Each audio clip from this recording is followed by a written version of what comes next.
Magandang araw. Ako ang inyong masigasig na DJ, DJ Mana. At ako naman ang inyong masiyahing DJ Marco. Sumubaybay dito sa Ko ng Ravenna 257.1. Programang ito ay hatid sa inyo ng Rebisco. May pasobra dahil special ka.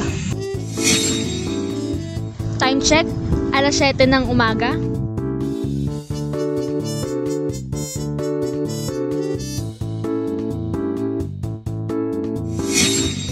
Eto na nga DJ Marco, may hatid na naman tayong panibagong kwento sa ating mga tagapakinig. Isang alamat mula sa Indonesia. Oo nga, DJ Mana. Ano pa ba ang hinihintay natin? Halina't tunghaya ng alamat ni Jonggrang at ang mga templo ng Prambanan.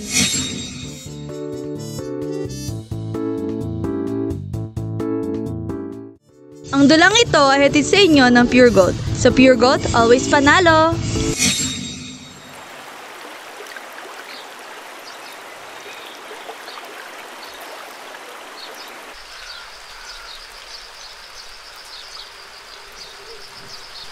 Jonggrang at ang mga templo ng Prambanan. Noong panahon, may hari na nagngangalang Prabu Boko sa Prambanan. Siya ay isang makapangyarihan na higante. May anak siyang ubod na ganda. Siya si Jonggrang. Ang Prambanan ay hindi lamang kalayuan sa kaharian ng Pengging. Isang araw, gusto ng hari ng Pengging na mapalawak ang kanyang teritoryo. Kaya naman, ipinadala niya ang kanyang anak na si Bandung Bondowoso. Bondowoso. Ano po ang mapaglilingkod ko? Nais ko na masakop mo ang Prambanan. Tipunin mo ang ating mga kawal. Pangunahan mo ang ating hukbo. Gusto ko na mapalawak natin ang ating mga teritoryo.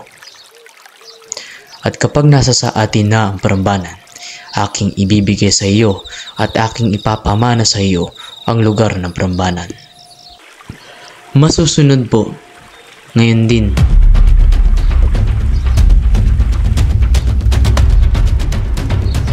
Natalo ni Bondowoso ang hukbo ni Haring Boko na pati si Boko ay kanya ding napaslang. Nanirahan si Bondowoso sa Prambanan. Kalaunan, nahulog siya kay Jonggrang at hiningi ang kamay nito. Subalit, ayaw ni Jonggrang na mapangasawa ang taong pumaslang sa kanyang ama. Katulong, sinong bagandang babae na iyon? Siya po si Jonggrang. Siya po ang babaeng anak ni Haring Boko. Kaya naghanap siya ng rason upang malusutan ang hiling ni Bondowoso. Kalaunan, sinabi niya kay Bondowoso ang kanyang kondisyon. Ibig kong maging iyong asawa. Ngunit kailangan mo munang magtayo ng 2 balon at 1,000 templo sa isang gabi lamang. Bagamat imposible ang sinasabi ni Jonggrang, ay agad pa ring umuo si Bondowoso. Sige, masusunod ang iyong kagustuhan, Jonggrang. Nangalap siya ng mga makakapangyarihan na mga nilalang na tumulong sa pagtatayo ng mga balon at ng mga templo. Maaari ko bang hilingin ng inyong tulong? Siyempre naman, Bondowoso.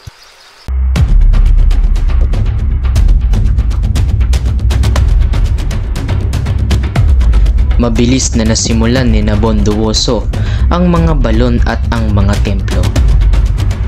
Nagkaroon ng kaba sa puso ni Jonggrang, kaya nagpilit itong nag-isip ng paraan upang mabigo si Bondowoso sa kaniyang kondisyon.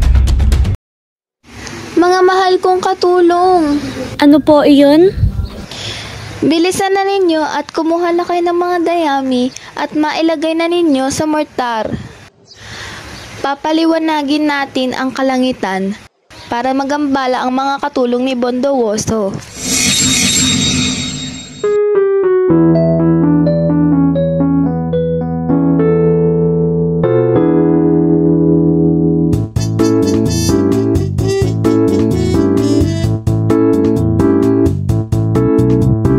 Muli akong nagbabalik, DJ Marco.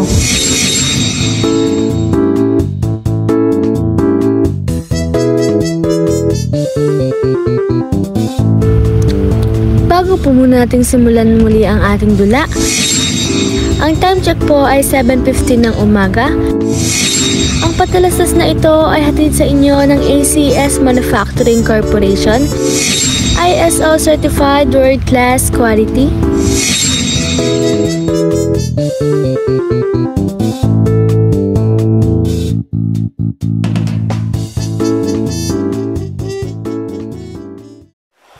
Sa pagliyab ng mga ito ay nagliwanag sa gabi.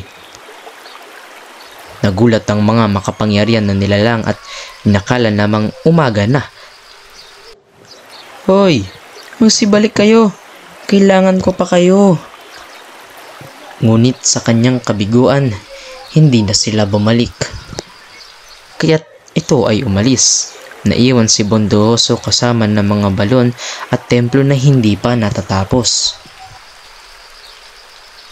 Bondowoso, tapos na ang oras mo. Nagawa mo na ba ang mga templo na pinapagawa ko? Galit si Bondoso dahil alam niyang sinadya iyon na gawin ni Jonggrang upang hindi niya matapos ang kanyang gawa. Siyempre naman po, kung gusto po ninyo ay bilangin pa po ninyo ng isa-isa. Ngunit sa kanyang kabiguan, 900 at 99 lamang ang kaniyang natapos.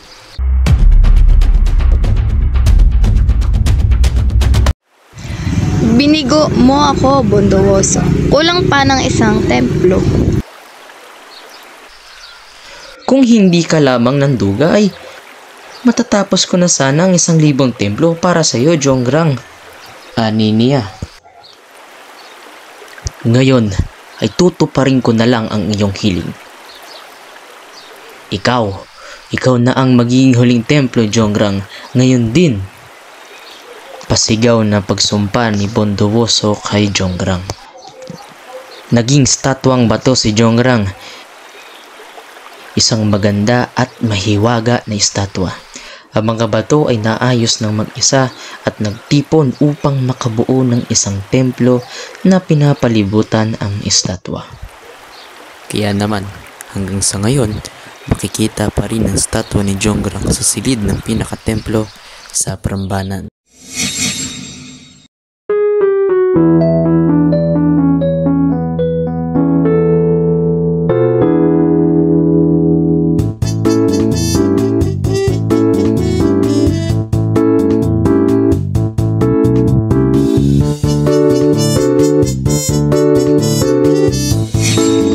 Muli akong nagbabalik, DJ Marco.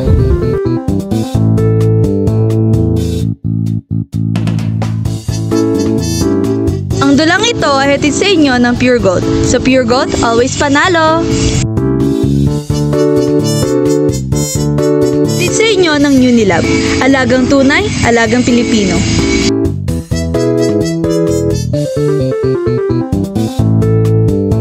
Time check, alas 7:30 ng umaga.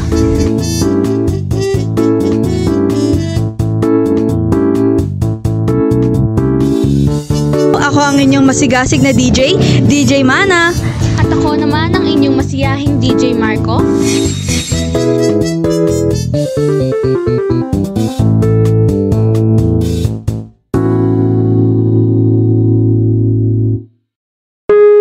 Programang ito ay hatid sa inyo ng Rebisco. May pasobra dahil special ka. Talaga namang nakakaintriga ang mga alamat mula sa Indonesia. Nga DJ Marco, kaya hinihikayat pa namin kayo na patuloy na sumubaybay sa mga istoryang hatid namin sa inyo. Tunghayan sa